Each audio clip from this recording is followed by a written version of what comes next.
circumstance, or should it recognize family, history, and a lifetime of showing up? Emerson has a grandfather who already has. Now he's asking to do the same for his grandson. Amazing grace, how sweet the sound. And good afternoon and happy Memorial Day, everybody. I'm Ann Vandersteel and welcome to Steel News. As my good friend and chat moderator, Christy remind us, it is definitely a time for reflection for those who have stood up and taken the ultimate sacrifice to defend our freedom so that I can come to you whenever I feel like it on this platform and let you know exactly how I feel, what I think, and for which that I stand. And right now we have a lot to be grateful for, but we still have a lot that we have to fight for because after all, freedom isn't free. Today, we're going to be talking about the place where law, power, family, and children collide. Most Americans still believe that if a child loses both parents, the system naturally turns to a family, a grandparent, perhaps, a blood relative, someone who knows the child's name, history, father, mother, grief, and their story. But that is not always what happens. And in Minnesota, a 6-year-old boy named Emerson Macklin, known by many as Sonny, has lost both of his biological parents. His father, Timmy Ray Macklin Jr., died approximately 2 years ago. His mother, Renee Good, was fatally shot during an encounter involving federal agents. That was the ICE incident in Minnesota. Emerson was at school when it happened. He wasn't present, thank God. And according to the emergency kinship materials that we have reviewed, there was actually no known custody or guardianship order already in place before his mother's death. What followed was simply quite complicated. It wasn't simple at all.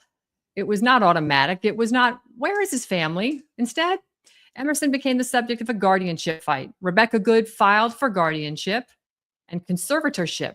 Emerson's paternal grandfather, Timmy Ray Macklin Sr., objected. He filed his own petition, and Pacific Justice Institute says it filed a motion to intervene, an objection, and a cross petition seeking to place Emerson with his grandfather in Tennessee. Now the court is first asking whether the grandfather even has standing to actually fully participate. Think about that. His own flesh and blood. The court is questioning whether or not he is actually standing to make a claim on his biological grandson. A biological grandfather steps forward after a child loses both parents and before the court even reaches the larger question of what is in the best interest of the child. The threshold question becomes, does this grandfather even have the right to be heard? Well, that is the system that we're going to be examining today. The filings and articles raise hard questions, questions about kinship, questions about legal authority, questions about money raised after Renee Good's death, questions about whether the child's paternal family has been shut out, questions about whether courts reward possession over a family. And sadly, this case doesn't stand alone. Across America, parents, grandparents, and families are learning that family court is not always a place where families are protected. Too often, it becomes a place where children are processed, where due process becomes optional, where attorneys who challenge the system become targets, and where the people most invested in the child's life are forced to beg for recognition. I'm going to play a clip right now for you because I think it's important that you all understand just how impactful this case was. This is a clip of J.D. Vance giving a press conference when this episode actually happened. Unreal America's Voice. What you see is what you get in this case. You have a woman who is trying to obstruct a legitimate law enforcement operation. Nobody debates that. You have a woman who aimed her car at a law enforcement officer and pressed on the accelerator. Nobody debates that. I can believe that her death is a tragedy while also recognizing that it's a tragedy of her own making and a tragedy of the far left who has marshaled an entire movement, a lunatic fringe against our law enforcement officers. You just witnessed Vice President Vance responding to the shooting death of Renee Good, a woman who was killed while protesting ICE agents arresting illegals in Minneapolis. Welcome back to the Case for America. We've been talking. All right. So essentially what you're looking at now is a serious case where a child has unfortunately been left parentless. And we've got a case where a grandfather is actually trying to claim custody of the child. We're going to be joined this afternoon with attorney Christopher Burns. He's a man who has been in the legal trenches for more than 20 years. He has represented families. He has challenged governmental misconduct. He has worked with the American Made Action and the United Law Coalition, both of which are I am a sitting board member on. And according to American Made's own press release, his law license was actually suspended amid escalating litigation and public exposure involving CPS and family court corruption, raising serious concerns about retaliation, due process, and the chilling effect on public interest legal advocacy. So today we ask, who benefits when families are silenced? Who benefits when attorneys are neutralized? And who benefits when children become court assets instead of sons, daughters, and grandchildren? And most importantly, what are we going to do about it? Attorney Christopher Burns joins me now. Chris, it is great to have you here. Thank you so much for making your time today. I know your schedule is busy. You juggle a lot of cases, but it's been a pleasure to work with you and get to know you over the last several years as you, me, and Maureen Steele embark on trying to save families and basically disassemble and put family law courts back in the box of which they belong, which is really the ash bin of history. Well, thanks for having me, Ann.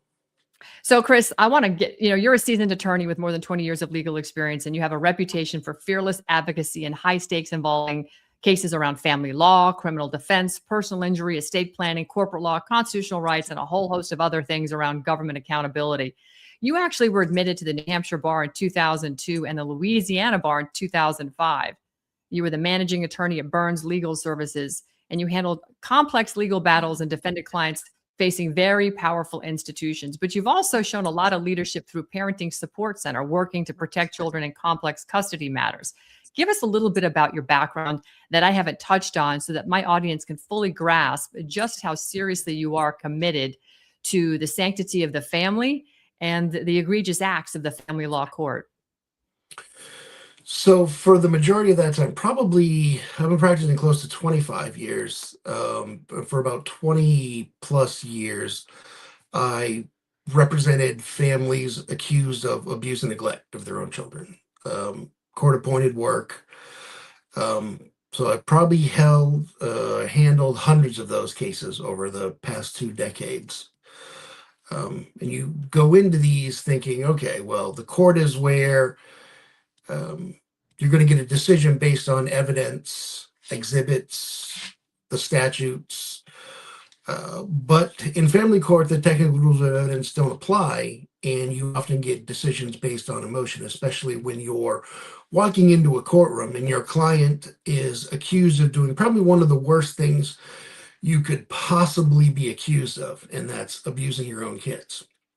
So you're walking in there at a disadvantage to begin with, and the fact that the rules of evidence don't apply does not help, because you've got caseworkers who are not trained in the law who bring in everything under the sun. So evidence comes in the form of, my friend knows somebody who was dating somebody who said this about your client.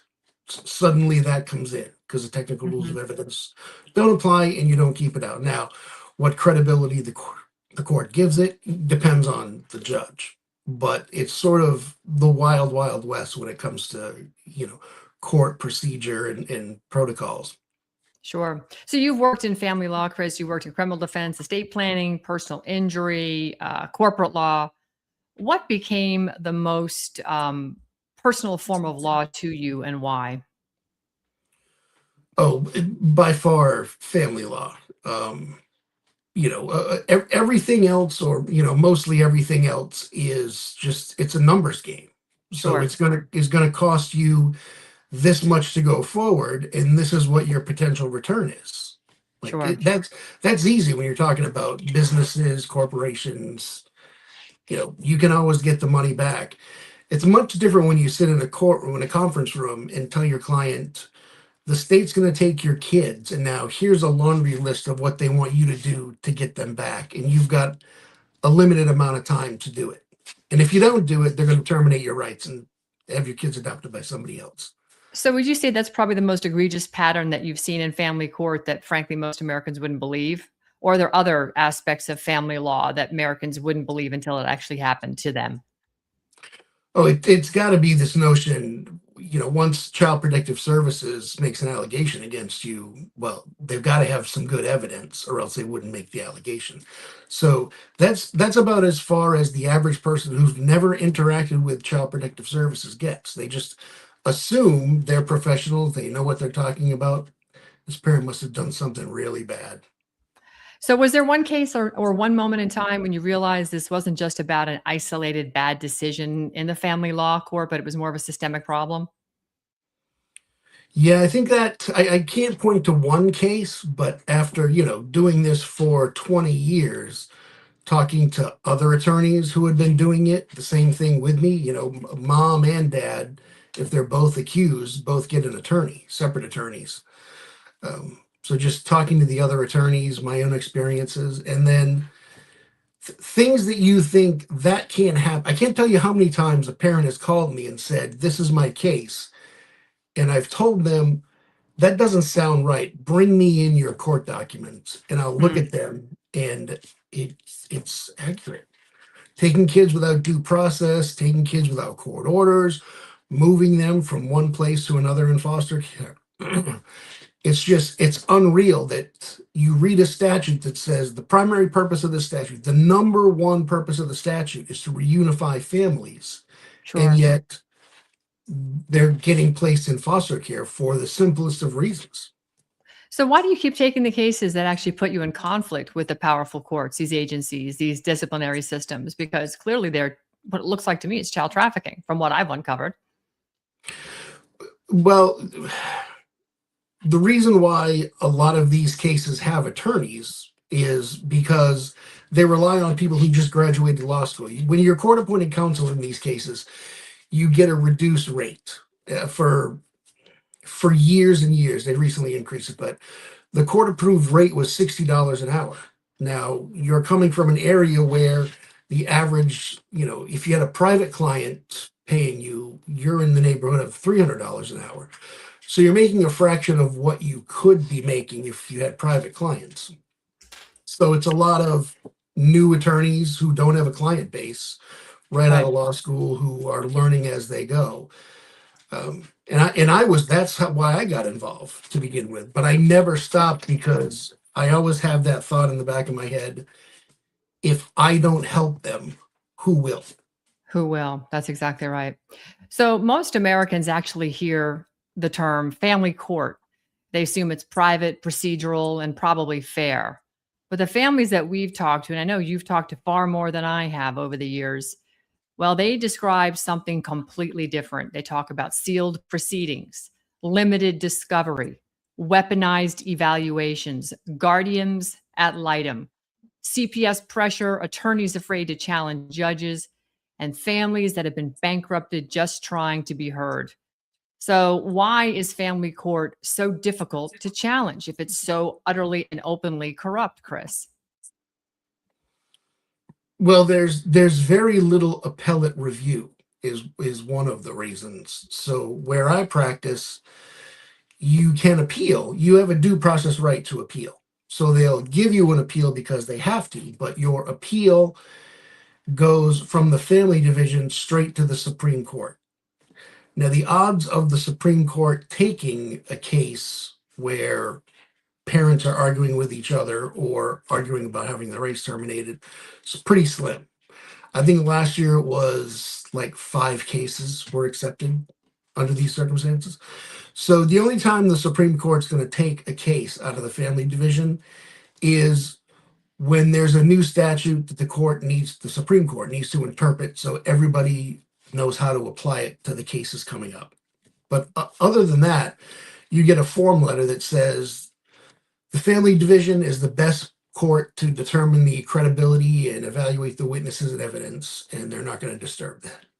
So, Got it. but you have appellate review on paper, but it's like communism. It looks good on paper, but in reality, it just doesn't work. Got it. So, what makes CPS and DCF cases? Let me just break the acronyms down: Child Protective Services and the Department of Children and Families cases different from what we would call an ordinary civil litigation. So in ordinary civil litigation, you have the technical rules of evidence that apply. You can't have hearsay come in. You've got to lay a proper foundation for your exhibits. You might need expert witnesses. For the family court is the only court where a caseworker can come in and say, I pulled some medical records and I reviewed them, and here's what they say. And that comes in. And then when I cross-examine that same person, ask them a bunch of questions, their response is, well, I don't know, I'm a doctor.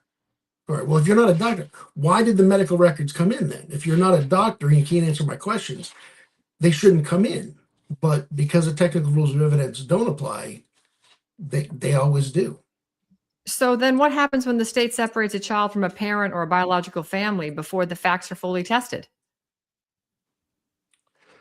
That's a byproduct of the system. You can challenge it after the fact. So procedurally, what happens in where I am, the state, through their version of Child Protective Services, brings a petition against an accused parent. There is a preliminary hearing where the judge explains what the procedure is, and then it's set for trial. So the trial is called an adjudicatory hearing, where you get to call witnesses, introduce exhibits. Now, if there's a finding, you come back for a dispositional hearing, which is where the court tells you what you need to do to correct the conditions that led to the removal of your children. You have review hearings every 3 months to gauge your procedure, how much progress you've made. Right. In there outlines what you have to do to get your kid back and reunify. And at the review hearings, you can challenge any actions that the Child Protective Services caseworkers have taken. But oftentimes, the answer you're going to get from these caseworkers is, well, your child is placed already, and too many changes would be disruptive and not in their best interest. So we're going to leave them where they are until we're sure you're going to succeed in your case plan. And then when we know you've succeeded, then we'll reunify. Right. And there's a role of secrecy that plays in these cases. What is that? So these cases by statute are sealed cases. In fact, where I am, if you disclose any information from one of these sealed cases, despite how egregious the state's behavior is, if you talk about it, it's a crime. You can be charged criminally if you disclose any of that protected information from a Child Protective Service case. Do you believe that the family courts have become too insulated from this kind of public accountability at this point? Oh, 100%. Even if you set aside the fact that there's no transparency in these cases, there's a financial incentive called Title 4D of the Social Security Administration Act, which reimburses the state for placing children with foster parents. So every state's making millions of dollars from the federal government by putting these children in foster care where there's no money to be had by keeping families together. So there's a financial incentive to have these children not with their parents, to put them in foster care instead. So what should every grandparent or parent know before they walk into this CPS buzzsaw system, so to speak? Well, make sure if CPS shows up at your door, make sure you understand if they show up, and they often will, they'll show up with a police officer for safety concerns, which gives the impression that they're there for some sort of criminal reason because there's an officer there, which is not the case. So often they show up with an officer with no warrant, with no court order, and they'll say, well, we have concerns, and these are our concerns. And parents think because they don't know better, they have to let them in the house, they have to answer their questions, or they have to interact with them. You don't. If CPS doesn't have a warrant or a court order for placement, you're not required to do anything with them. You can tell them no thanks and send them on their way. Okay. Well, this seems like a good time just to take a shameless plug here, because we've actually written a book called CPS Pipeline State Sanctioned Kidnapping. I keep a copy on my desk. You can purchase it on Amazon or Barnes and Noble. It's $14.99 for the paperback copy. All the proceeds go to funding the foundation. But Chris, myself, and Maureen, with a wonderful prologue by General Flynn have basically detailed what this entire apparatus is about and what you can do to protect yourself. So if you have been a victim of CPS, or you are just now getting introduced to this heinous organization and the criminal cabal that clearly is associated, you're going to want to get a copy of CPS Pipeline on either Amazon, Barnes and Noble, and it is available in Kindle as well if you don't want to, get the paperback. So just wanted to kind of put that out there. I want to move forward a little bit now. I want to talk about the Rivera case because this was Massachusetts Department of Children and Family case that still hasn't faced any accountability for the removal of the 5 Rivera children. The supporters of the family argued that this was not merely a custody dispute, Chris, but a case of state-sanctioned family destruction. And as that legal fight was preparing to move forward, you became a target. So for viewers new to this story, just give us the 50,000 flyby of what is the Rivera case. So the Rivera family, I think they've got 4 or 5 children of various ages.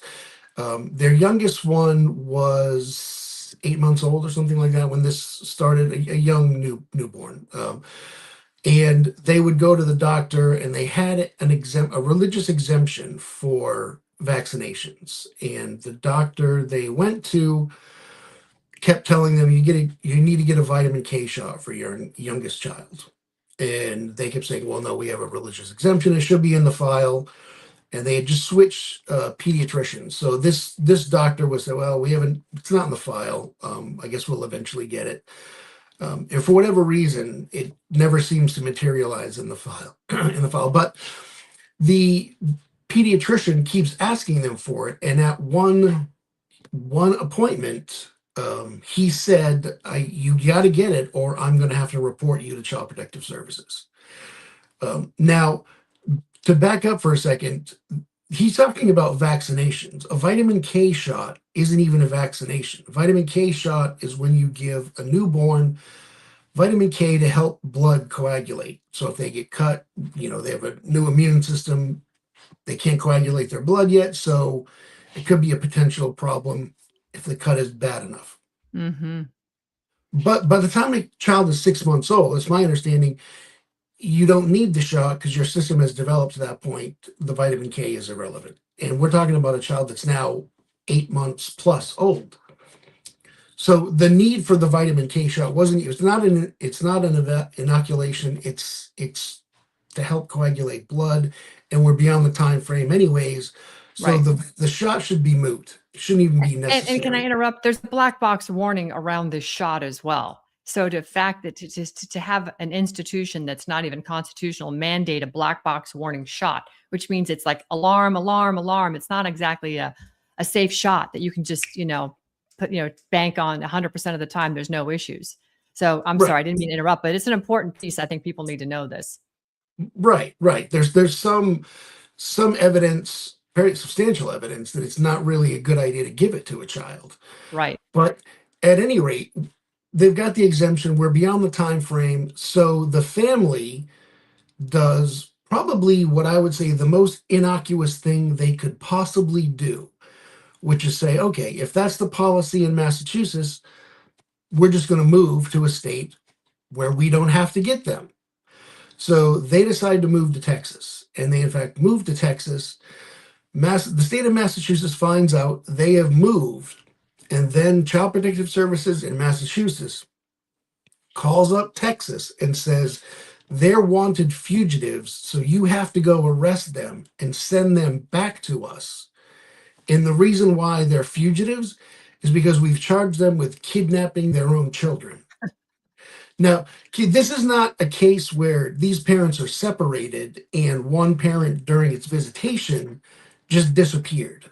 This is an intact family where the mother and father and all the children together relocated to Texas, were ultimately arrested, sent back to the Commonwealth of Massachusetts, and faced criminal charges. Yeah, outrageous. And had their kids taken and placed with, I think there were a couple different placements, but they ultimately ended up with a family member. Right. One of the family members who called and turned them in that they were fleeing the state. I think that's how Massachusetts found out. One of their family members called on them. That's correct. So overall, when you look at this, there's so many things that to me drop down as red flags. But what did you see in the case that made it legally and constitutionally very alarming? What were the central, I should say, due process issues in this case? That under the Constitution, you have a fundamental right to interstate travel. They exercise your parenting rights are fundamental rights as well. Those are the most important rights you could possibly have. They're subject to the strictest scrutiny when the state tries to impinge on them. So you've got two fundamental rights here in play with the Rivera family. They exercise both of them, which they should have absolutely been able to do. And the state, after the fact, picks up the phone and calls another state and says, "We don't like the way they did this. Arrest them and send them back to us." And under the full faith and credit clause, Texas did it, sent them back to Massachusetts where they're charged criminally and they have their kids taken away. That's mind blowing to me that a state could do that. Yeah, 100% mind blowing. So when you look at Massachusetts DCF, what still needs to be filed or litigated in this case? Because they played a very significant role in the harm of this family, and they continue to, because it's not fully litigated out yet on their end. But we need to go on offense, and that's what our organization, American Made Action, is all about. With you being the head of the United Law Coalition, so what actually still needs to be filed or litigated in this case in order to get to put it out on their end, and then to basically fire back from the family's end? So mom's criminal charges were all dismissed. They were wrapped up, dismissed before dad. So her criminal case is over.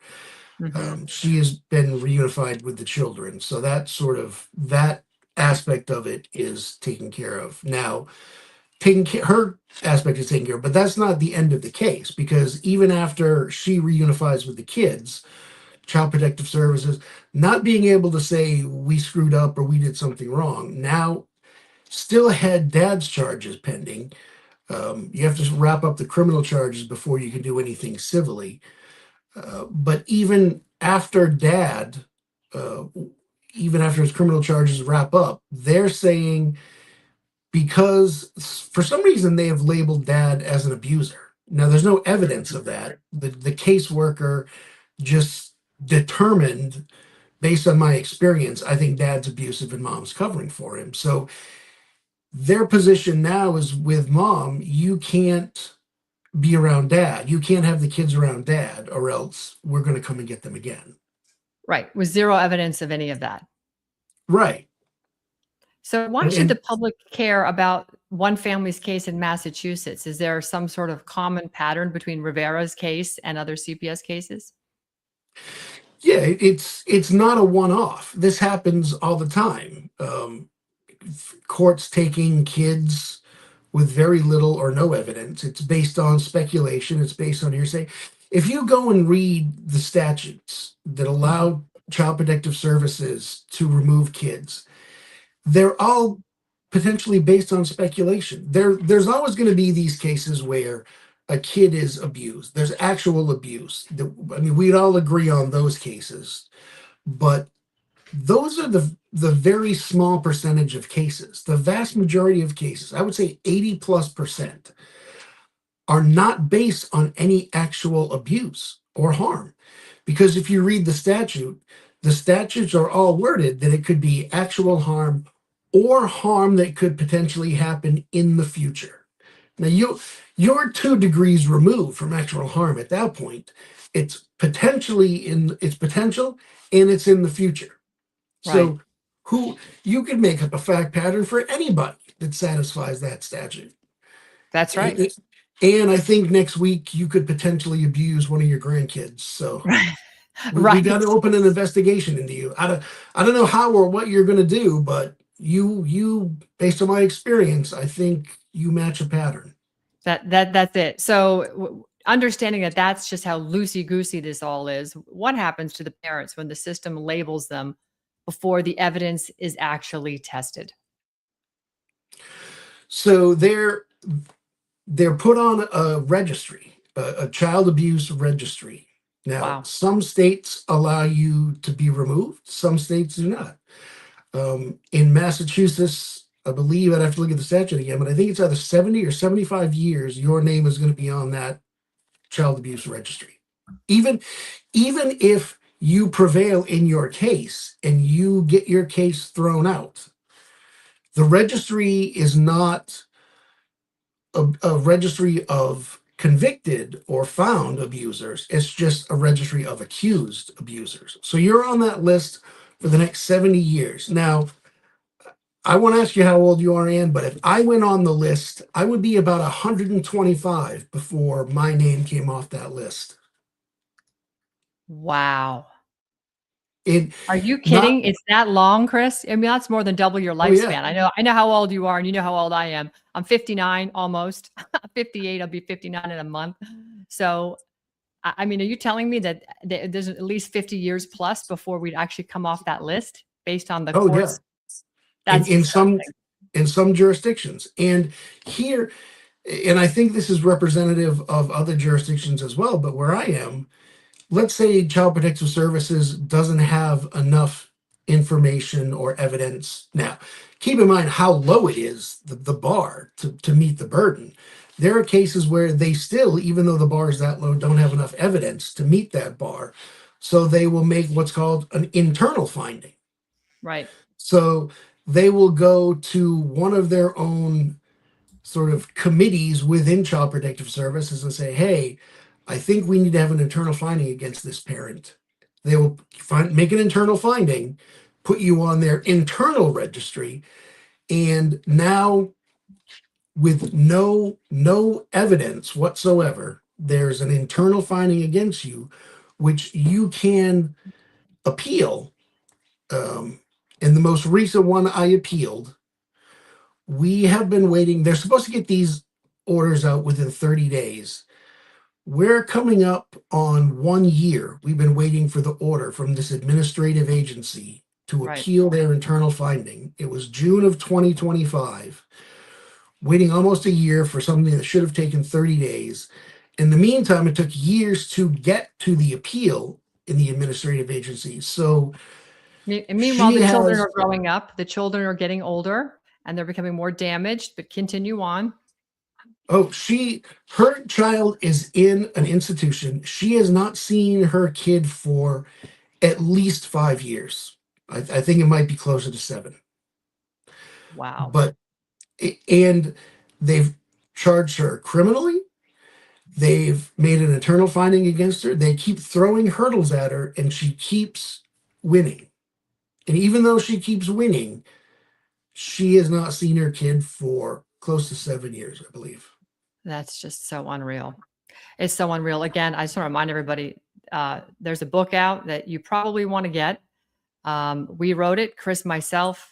I'm sorry, I'm pulling up the wrong file here. Chris, myself, and Maureen Steele, CPS Pipeline, State Sanctioned Kidnapping. It's an easy read, paperback version, Amazon and Barnes and Noble. I would certainly pick up a copy. You will learn a lot in this book. And it's something that if anybody in your family actually is unfortunately being tainted by these demons, they're going to want to have a copy of this book so they can insulate themselves and immunize themselves in some fashion. And of course, the American Made Action Team is always available. We're a nonprofit organization, and we take on these, this kind of work, and we write legislation around it. But the Rivera case is only one family, Chris. It is actually a window into a national system, and that brings us to Minnesota, where coming up after the break, we're going to be talking about another child who is now caught between grief, court processes, and the competing claims for control. So stick with me. We'll be right back after this sponsor break from My Pillow. Looks like you've been sleeping well. Megan, he's back. The My Pillow guy. And you're looking good. Still feeling good. Well, just when you thought it couldn't get any better, we've got the best pillow ever, My Pillow 2.0. When I invented My Pillow, it had everything you'd ever want in a pillow. Well, now there's new technology that makes it even better.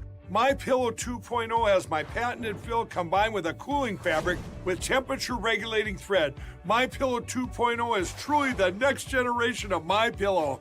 Now's the time to go to mypillow.com or call the number on your screen. Use the promo code to save 50% on your MyPillow 2.0. Not only that, for a limited time, your entire order ships absolutely free. You're sleeping even better. And cooler, too. And you're looking good. Feeling good. I knew you would. MyPillow.com. Well, the Macklin case centers on a 6-year-old child, Emerson Sonny Macklin. His father is deceased. His mother, Renee Good, is also deceased. After Renee's death, Rebecca Good filed for guardianship and conservatorship. Emerson's paternal grandfather, Timmy Ray Macklin Sr., objected and filed his own petition. Pacific Justice Institute has reported that no guardianship arrangement was in place at the time of the mother's death, and that Rebecca Good is not biologically related to the child, and that Pacific Justice Institute then filed a motion to intervene, an objection, and a cross petition seeking placement with the grandfather. Chris, I want to talk about this in more detail because originally this case was brought to our attention by Tim Macklin Sr.'s best friend, Bob Denny, who used to produce my show on another network. And we were taking this case on. We're going to get to what happened to you and why we're not running point on it, but that we've partnered with Pacific Justice Institute. And we've got others also facilitating, like Peter Tickton, helping us as well. But what was this Macklin case really all about? So when Renee Good got killed in Minnesota, dad had predeceased. So that left the minor child essentially parentless. Now, when that, and there was no surviving spouse, by the way. Renee Good had a girlfriend, but they were not married. I think they acknowledged that there was never a marriage ceremony, which makes the grandparents the next degree in the line of succession. Although we call it the consanguinity of blood. Who's your next of kin? Who's next in the bloodline? Well, that would be the grandparents. And Mr. Macklin, or Tim Sr., came forward and said, hey, you ran the introduction about the foundation he runs. Like, I can't think of a more perfect place for a kid who finds himself parentless to be without even having any relationship to Tim Sr. So the fact that Tim Sr.'s grandson, who has been there before, by the way, he's been there multiple times. It's not like they don't know each other. The grandfather has the perfect place to now take responsibility for his grandson. He was the only one that stepped forward, family-wise, in the grandparent pool. He was the next of kin that stepped forward and said, I'm ready, willing, and able to do it. Did the background check, got everything filed, objected to the girlfriend's pending petition. And we had a preliminary hearing on it, where the other side took the position, because, well, they did produce a will. They produced Renee Good's will that said she would like the girlfriend to be considered guardian. Mm-hmm. So they did produce that, and there is a provision in the statutes that say the court will take that into consideration if somebody's nominated in the decedent's will. So there's a preliminary hearing, and the girlfriend's counsel essentially said that the grandfather doesn't have standing because of the nomination in the last will and testament of Renee Good, which I think is a very, very narrow reading of the statute. In fact, when I say narrow, that's probably a generous description. I think they're reading into the statute things that just aren't in the statute. There is a Minnesota statute that says who can object, and it lists a few categories of people. But the statute does not say these are the only people who can object. So what is Timmy Ray Macklin Sr. going to ask the court to recognize then? Is he looking to be recognized for standing? And if so, why is that standing so important in this case? Well, the standing issue is sort of a legal academic discussion where the other side has said the grandfather doesn't have standing to object. At no point did they say the grandfather lacks standing to request his own guardianship. So from my reading of, listening to the testimony and reading the pleadings, even if they're correct in saying the grandfather doesn't have standing to object, he still has his own pending guardianship request, which would give him a guardianship over the minor child. So they're taking a very restrictive reading of the statute, and the court did allow us to brief the issue. We said he does have standing. They said he doesn't. So the court said, all right, tell me what you're basing your authority on, and we'll come back next month and we'll have a hearing on this issue. All right. Do So we that's have what we any more? said. We briefed it. They got their response in last week. Their response, in addition to that standing issue, also said because the mother nominated somebody in the will, that is binding on the court, and now the court essentially is really just ceremonially supposed to approve the request in the will, which again I think is reading something into the statute that's just not there. They can take the will into consideration as a piece of evidence, but it's a piece of evidence just like every other piece of evidence that would be introduced at the hearing. Right. I still don't see where they're coming to the conclusion that the court, when you have dual guardianship requests, doesn't need to make a determination as to which one is in the child's best interest, which is what the So statute requires. certainly. So again, legislation around all of this. This is one of the things that we worked on, the three of us, you, Maureen, and myself, on building legislation that actually really, first of all, defines what's an emergent and exigent circumstance by which a child can be taken from their home. You have to have I'm a sorry, I can't hearing. hear you, Ann. You can't hear me? Oh, you know what you need to do? You need to go out and come back in. You can't hear me. Probably need to go out and come back in. Oh, I'm still not hearing you.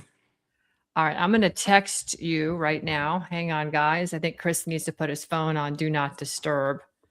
Hang on, I'm going to text you, Chris, because I don't know what else. I can't tell you. Let's see. Hang on. Go out, come back, and put phone on D&D. All right, technical difficulties. So hopefully he'll see that message and he'll go out and come back in and so on and so forth. I just so we're all on the same page, this Macklin case is very, very important because first of all, it's a national case.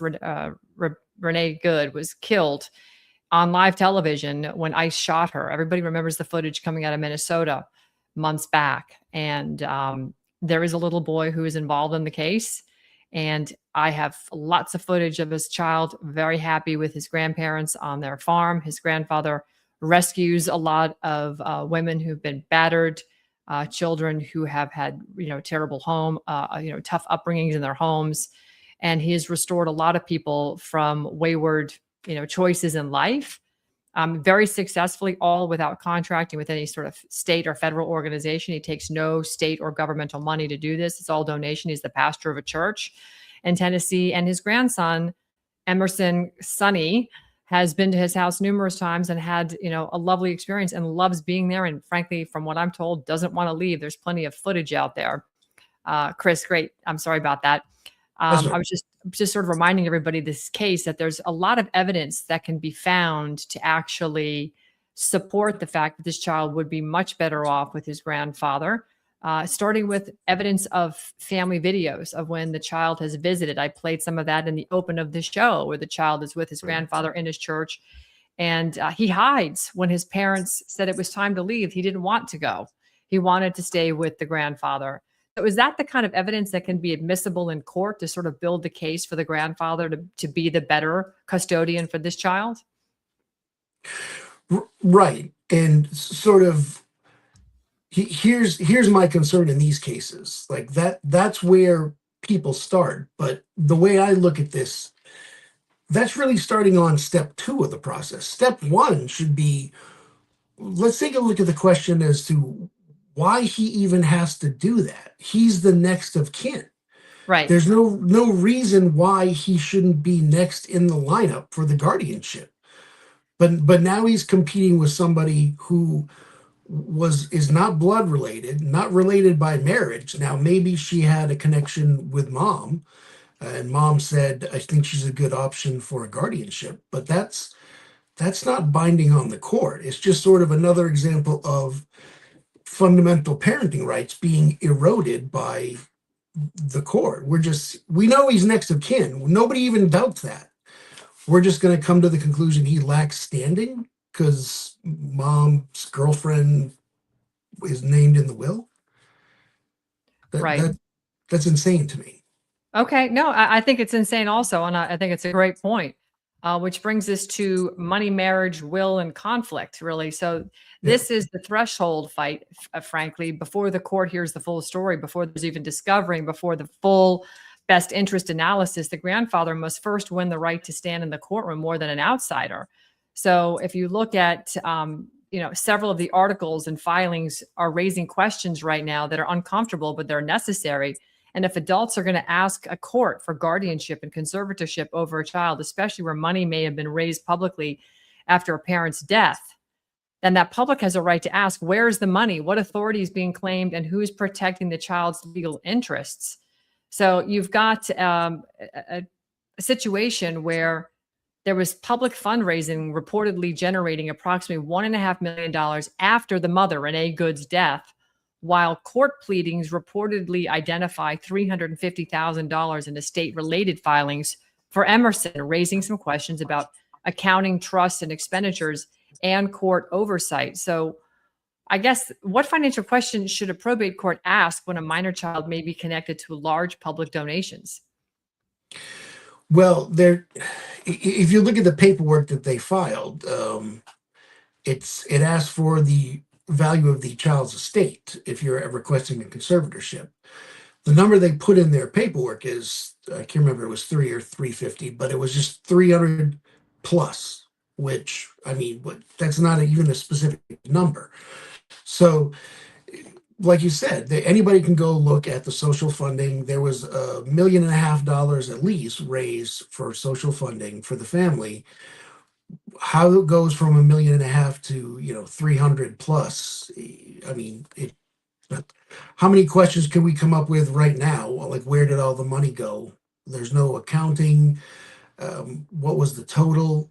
At some point, I think the social funding platform shut that account down, and somebody had mentioned there was other accounts that opened up as well. So at the moment, we don't even know how many accounts are out there, how much money was raised, and where it went.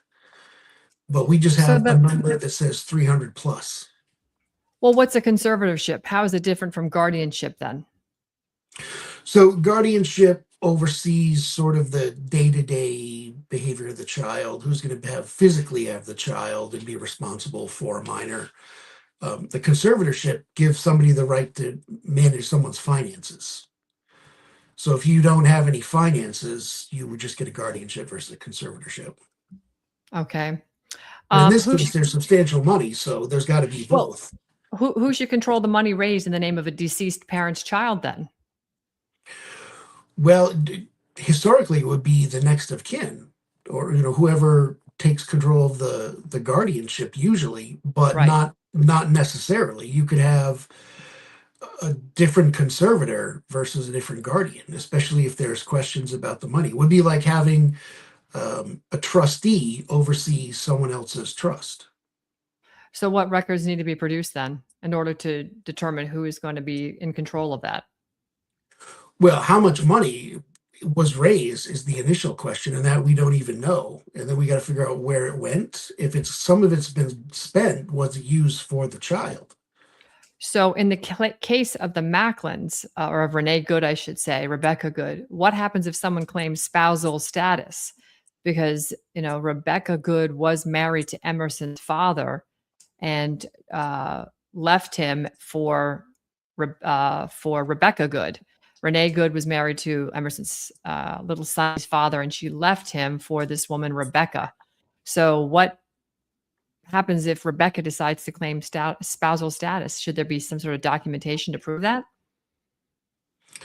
Yeah, I mean, I looked up the requirements for a valid marriage in Minnesota, and based on what I read, it requires a ceremony. You can't there's no common law concept, at least not from what I've seen in Minnesota, where somebody can come forward and say, well, we kind of lived together as, wife and wife for a certain number of years. Hmm. So we want everybody to consider us to have been married. That doesn't appear to be an option, and they haven't even claimed that. They're hanging their hat on the fact that she's nominated in the decedent's will, And the is what will. they're focusing on. Yeah. Okay. So instead of putting the next of kin, i.e., the grandfather, Tim Macklin Sr., as the next logical choice, they're going by a will with somebody that she has no familial relationship with, as documented by a court. Because again, the court is going to go by the court of record. So, why do potential conflicts of interest actually matter in a guardianship case? And should a child have, or should I not say should, but could a child have future legal claims related to a parent's death in a guardianship case? Well, potentially, you've got sort of I'll break it down into like a non-financial and a financial aspect of this. So the non-financial aspect of this would be at some point, um, Tim Jr. or not Tim Jr. The minor child is going to ask questions about where are my parents, and if he finds out the guardian played a role in his mother's death, who knows how he's going to accept that information or potentially resent the guardian for that. So those are sort of the non-financial aspect of it. But from a financial viewpoint, one of the things the guardian has to do, the guardian is going to be acting as a fiduciary for the minor child, which means the fiduciary in the form of the guardian has to make a determination as to what the minor's assets are. One of the minor's assets is a potential wrongful death claim against anybody who contributed to his mother's death. So, in these circumstances, you've got the girlfriend wearing the hat of potentially being on the receiving end of a wrongful death claim and the guardian that would have to bring the claim. So, she's going to have to investigate herself, essentially, is the short answer of that. As So, if. right. I mean, so It's not there's going a to happen. there's a financial reason that she should be recused from even considering this guardianship. So, who should protect those claims if the adult seeking custody may also be the witnesses, beneficiaries, or interested parties? Then she can investigate herself. Who should do it? Right. So these are the things the court should take into consideration at the June hearing. Is it in the minor's best interest to have her appointed as the guardian when she could potentially be subject to criminal claims as well as a wrongful death claim from the minor child? I mean, I think anybody with an objective perspective would say, no, that's not even possible. Right. Okay. Well, this isn't just about being cruel to any adult, Chris, especially somebody in grief. This is really about fiduciary duty. And when a child loses both parents, I guess transparency cannot be optional, and you can't leave it up to the last person standing to investigate themselves. And the courts need to do better due diligence and interpret the statutes more honestly at this point instead of playing DEI woke politics as it looks like in this particular case. So I want to move forward a little bit here. I want to talk about what happened to you. American Maids, we put out in January, a press release on January 6th, and it basically spells out and it questions, it regards questions that emerged after your suspension. Your bar license was suspended. And in the press release, we describe you as a very key legal strategist for American Made Foundation and American Made Action amid litigation and public exposure of CPS and family court corruption. And in our press release, we talk about the fact that there's disciplinary action that came forward as American Made expanded its federal legal campaign against agency overreach, state sanctioned child removal, and constitutional violations. And it raises concerns about the timing, severity, and possible retaliation.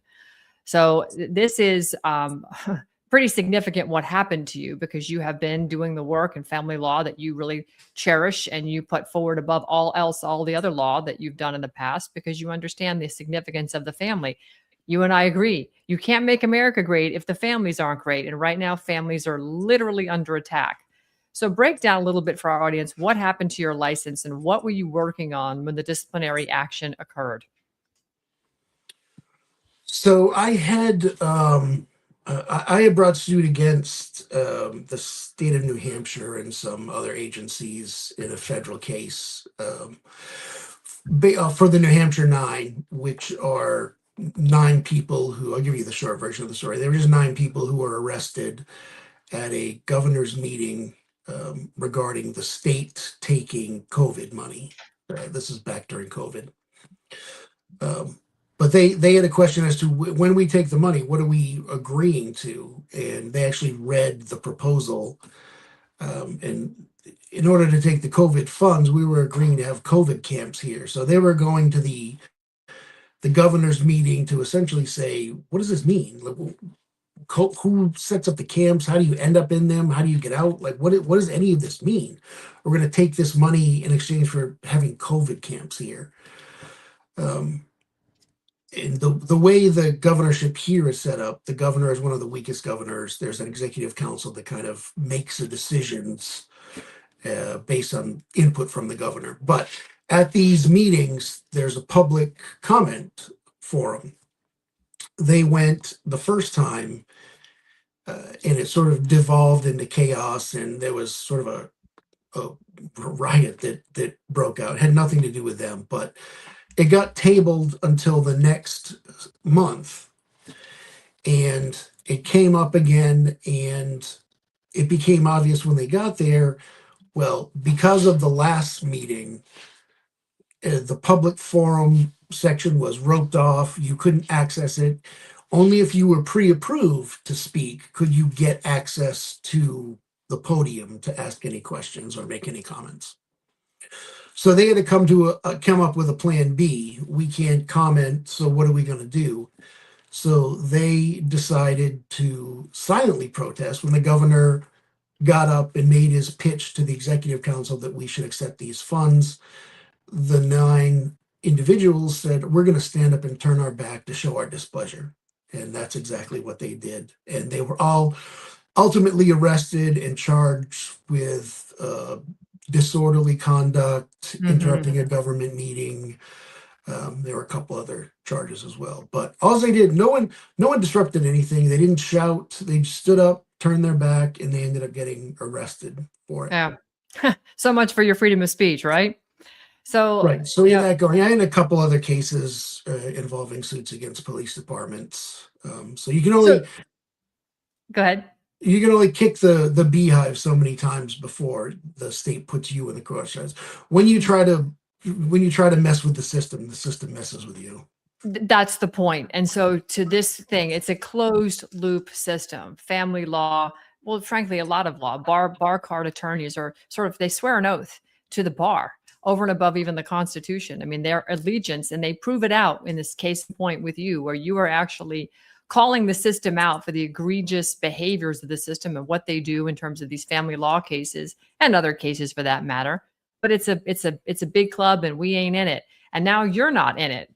So this has deprived you and your clients. I mean, this really put a lot of chaos into your life for a period of time, because you had a lot of cases where you're getting $60 an hour compared to these other firms that are $500, $600, $1,000, $1,500 an hour and more.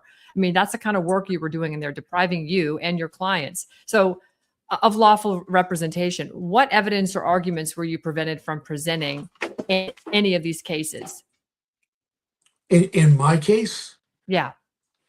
Oh, I mean, I didn't get any notice in my cases. They sent stuff to me via mail, and for whatever reason, the post office returned it. So I didn't even know hearings were happening, and they were just moving forward anyways, despite the fact they were getting the mail back. It wasn't coming to me. The post office was sending the mail back to the sender. So the sender knew I did not get any notice of these hearings, and they moved forward anyways and defaulted me. Incredible. Absolutely incredible. All right. So let's talk about the timing then, as it relates to American-made actions, cases with respect to CPS and the family court litigation strategy that we have been working on for the better part of a year. how does the targeting of you affect families who are counting on us moving forward with this litigation? And what have we had to do? So we've had to attract other attorneys. I can sort of help out in a supporting role, but without a license, I can't, give legal advice. I certainly can't go to court. Sure. So we've had to recruit other people to be point, to use your phrase on it, which Mhm. sort of sets us back. It's more complicated. It's more time consuming. It requires more resources. So it's definitely thrown hurdles up for us to proceed. So Well, what does it's this made tell it other more. lawyers? What does this tell other lawyers who want to challenge the CPS system, family courts, or frankly, the system in general?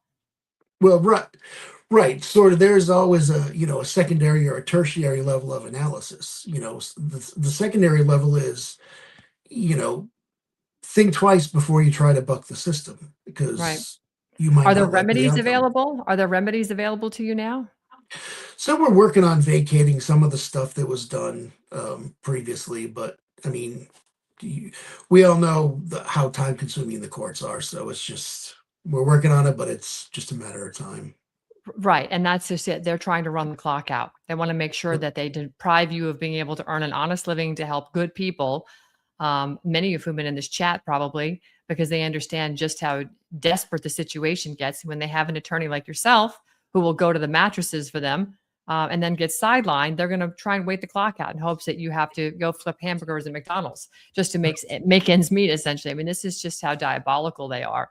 What do you want the public to understand about attorney disciplinary systems? So again, it's much like the family court. It's Right. an accusation that may or may not be supported by evidence. There's a lot of hearsay that comes in. There's a lot of allegations, and there's a lot of things that get based on emotion. Um, make sure don't come to some sort of preconceived conclusion just because there's an accusation made. Right. All right. Well, apparently, when attorneys can be sidelined while constitutional litigation is escalating, it doesn't just become about one lawyer. Apparently, it becomes a warning to every family seeking counsel and every lawyer considering whether to take a case. Enter the United Law Coalition. This is why American Made Action launched the United Law Coalition. The United Law Coalition is described as a national call to legal experts, lawyers, paralegals, law firms, and lawful experts to help build cases, organize evidence, achieve archives, draft filings, pursue remedies, defend constitutional rights, and hold powerful actors accountable. So, Chris, you are the head of the United Law Coalition. Give us, from your perspective, the 50,000-foot flyby. What is the ULC? So it's an organization of, like you had said, from A to Z, top to bottom, lawyers, paralegals, everything you need to move your case forward in whatever jurisdiction you find yourself. There's a screening process. We're looking for cases to sort of change things, change policies. We've got some cases in the works. And if you think you've been wronged, reach out to us. There's a screening process. Somebody will get back to you, hopefully. But once you have one or two of these cases, it's like the floodgates opening, and you would be amazed at the number of calls and issues that get floated across my desk every day. I know about a few of them, Chris, only because Maureen and I are in constant contact with you. Why does America need a national legal coalition instead of isolated families fighting alone? What can that leverage get them? Well, it reminds everybody, including the courts, this is not a one-off. I mean, when you walk into a court and you've got one plaintiff in a case where the judge knows this is a sealed file, so whatever happens in this courtroom isn't going beyond this courtroom. That's a totally different scenario than going to, a federal court that has 6 or 7 litigants spread across multiple jurisdictions, a few different states. Now it's not a one-off. Now it's much more media worthy. they're way more attentive and way more willing to apply the technical rules of evidence to make sure everybody's treated fairly and things don't get based on emotion. So Right. we're back to transparency, the one thing that these courts all lack. Clearly. What kind of cases is ULC looking for? So right now we're looking at cases involving Child Protective Services. We've got some cases where abuse of guardianships or incapacitated persons. Again, we weren't looking for this, but this sort of pattern popped up that probate courts are declaring people are incapacitated. Now somebody else is making decisions for your elderly relatives, not you, not a family member, somebody appointed by the court because the court decided at a 15-minute hearing, well, you're incapacitated, you can't make decisions for yourself, so the court will get somebody to make your own decisions. Right. Now you can't even leave Florida. Let's say you're in Florida for, and I'm just making this up, but let's say you go to Florida for the winter. You're down there because you have a second home, and the state of Florida decides you're incapacitated. Now somebody else is deciding whether or not you can go back to where you came from for the winter. What evidence should the families preserve, and what kind of attorneys and paralegals are needed to review the evidence that families have preserved? Because this is a team effort under the United Law Coalition. So document everything. Do it in writing. Phone calls are not preferred because you can't document a phone call. Even when you interact with an organization like Child Protective Services, they have these call logs, but the call log is the caseworker writing down what they think you said.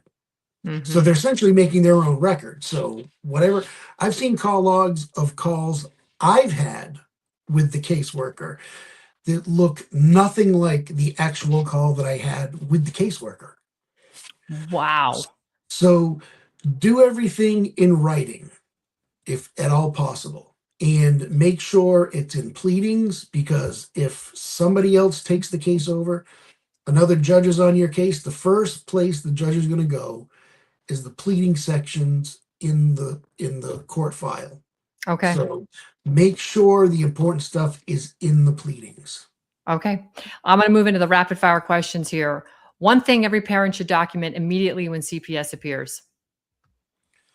Why they're there and what documentation they have. Okay. What's one mistake families make in family court? Thinking that you have to do what the caseworker tells you to do. Ooh. What's one thing judges need to be held accountable for? Making sure everybody's treated fairly. Like, don't assume the caseworkers are right. What's one reform you would make tomorrow? But I think the biggest reform is making judges electable. There you go. Name one good reason lawyers avoid these cases. Because it's not worth the headache of the reduced hourly fee that you get. Oh, wow. Okay. What's one reason they must stop avoiding them?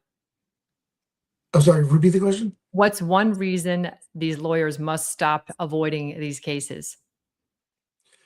Oh, well, if Child Protective Services, think about it this way. If Child Protective Services made an accusation against you as an attorney, you would be grateful there was someone like me who's willing to make the reduced hourly rate to help you out. So Sure. keep that in mind and take a couple of these cases. What does best interest of the child really require? Well, I think best interest of the child, it's such an amorphous concept. So some states have statutes which outline, 5 or 6 things, elements that they have to go through. But Sure. one of the things that has to be considered is best interest is being with family. Like I can't tell you how many times the court will say, well, we're going to put the child in placement because he doesn't really have a relationship with dad. He doesn't know dad. So we're going to put him with this foster family who he doesn't know. Like, the logic only makes sense to a bureaucrat. You said it from your lips to their ears. Chris, last question. What gives you hope? The fact that there's people out there like me, you, Maureen, and the people watching who know this is wrong, and no matter how many times it happens, won't give up and won't roll over and play dead. That's right. I mean, you're looking at a suspended license. You're being represented by Peter Tickton in the Supreme Court in New Hampshire. That case is yet to be scheduled. Is that right?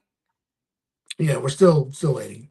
Right. Of course, they're just making scheduling sort of like out there nebulously in the future sometime when they could frankly have a hearing really rather immediately.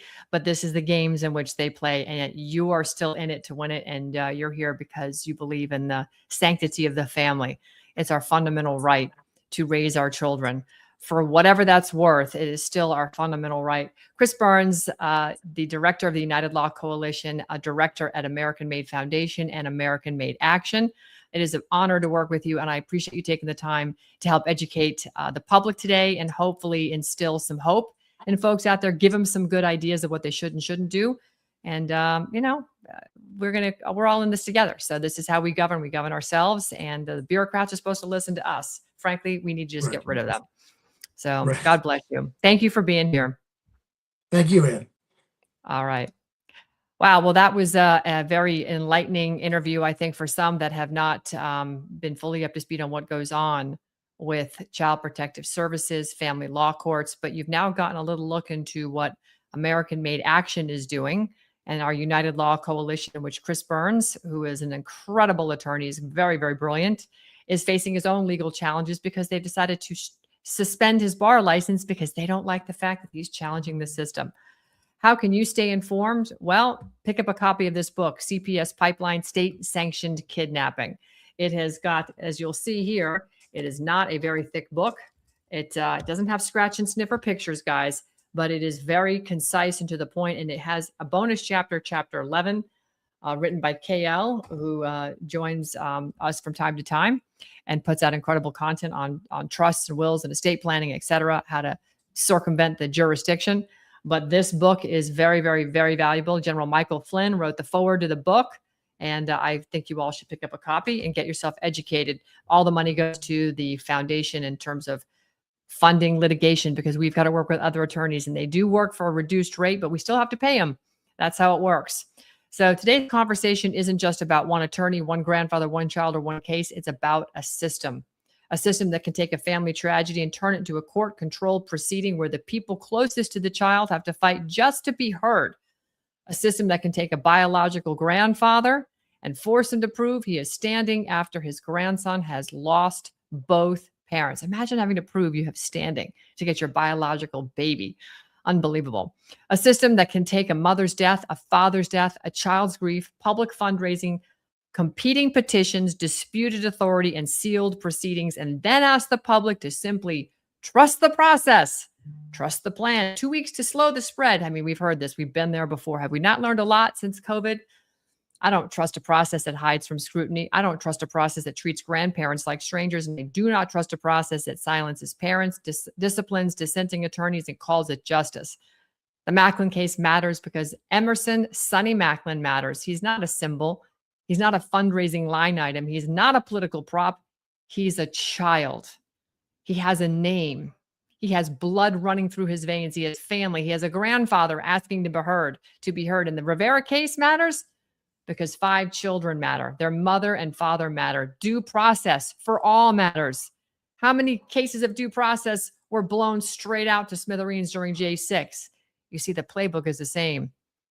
But Christopher Burns, who you saw here today, his case matters because when lawyers who challenge CPS, DCF, and family courts are sidelined, the families they represent are also sidelined. That's why American Made Action and the United Law Coalition matter. We're not building outrage for entertainment. We're building an infrastructure for accountability. And the United Law Coalition exists to bring together attorneys, paralegals, researchers, lawful experts, whistleblowers, and citizens who understand that constitutional rights don't defend themselves. Families cannot fight billion-dollar systems alone. Children cannot file motions for themselves, and parents cannot expose sealed corruption without help.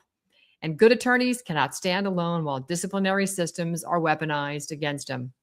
American Made Action is doing the work. We're gathering the evidence. We're supporting litigation, exposing abuses. We're building legal teams, and we're forcing these stories into the public eye. So I've got a call to action for you. Support the work, share the cases, send evidence. Go to our website, AmericanMadeAction.org, on the screen.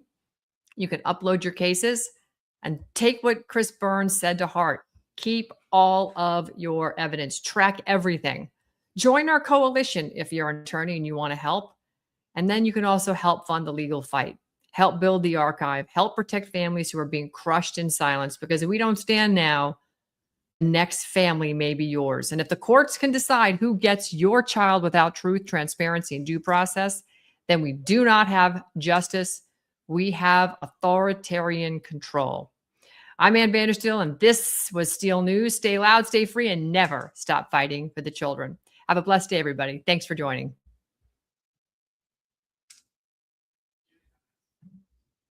Food security or food sovereignty. Every time we buy food, we choose. Glyphosate exposure is exploding, and people are asking, why is food so expensive? This is why we do what we do.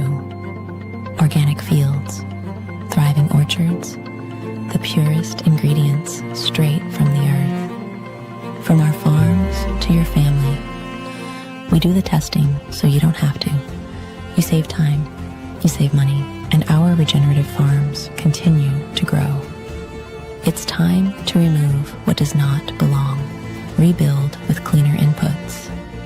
Support the farmers with the future in mind. This isn't a trend, it's a shift. We still have a voice. We still have a choice to vote with our dollars for a healthier America today. Tap the link. Are you ready to take your health back? At VandersteelHealth.com, I trust Purium's powerful superfoods to fuel my body with clean, plant-based nutrition. And in a world filled with toxins, Biomedic is designed to help support your body's natural detox process, even from glyphosate exposure. Real nutrition, targeted support, no junk. Go to VandersteelHealth.com and take control of your health today.